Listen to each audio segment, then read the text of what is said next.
Derek Lucchese, and the name of our business is Both Hands Wood-Fired Pizzeria and Bakery.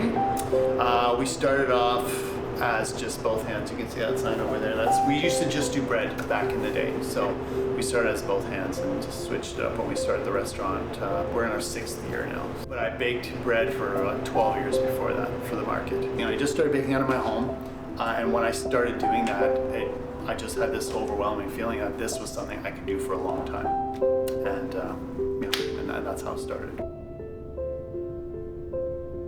To be fair, we're kind of a hybrid place. We don't satisfy the real hardcore Italian pizza people, and we also can't really satisfy people who want only local stuff. We kind of have a mix. So, all the flour we use is from Brule Creek, that Jeff grows, that's local.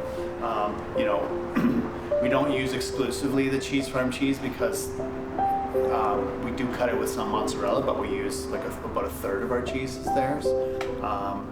Our feta is local.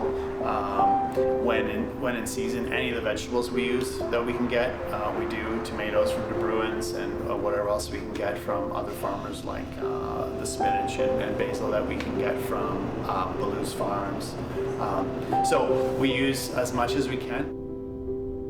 So I have 2 kids. I have 2 boys actually, both teenagers right now, and they work here. They each work here 1 day a week with us, so that's a bit of a pressure outlet. They get to come and they don't see their friends necessarily, but they do at least interact a little bit with the world. And my wife and I, we trade off here, and we also work together here 1 day a week. So. Right now it feels like a pretty healthy balance. Again, for us, we don't get to see friends or anything like that, but we are, looking at it from a COVID perspective, we're kind of more high risk in the sense that we're here, working with people and having to shop and things like that, but I wouldn't say either of us feel in danger at all. And I really have been appreciative of people still coming, and people, it's funny, they're coming in different ways. One person in a neighborhood buys bread for 3 or 4 of their neighbors or whatever. That sort of thing's been happening too, which is great.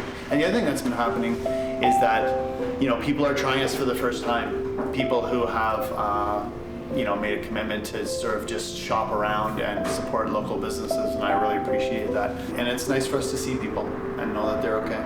My hope for the community and other businesses is that, they're able to somehow see a way on the other side of this. And what I mean by that is, have a vision that is somehow compatible with whatever our society looks like after this. For us, all we had to do was switch to just doing takeout. But I know for a lot of other businesses, some restaurants and just other businesses in general, they're going to have to, make bigger sacrifices and possibly take a real alternate road than they have before.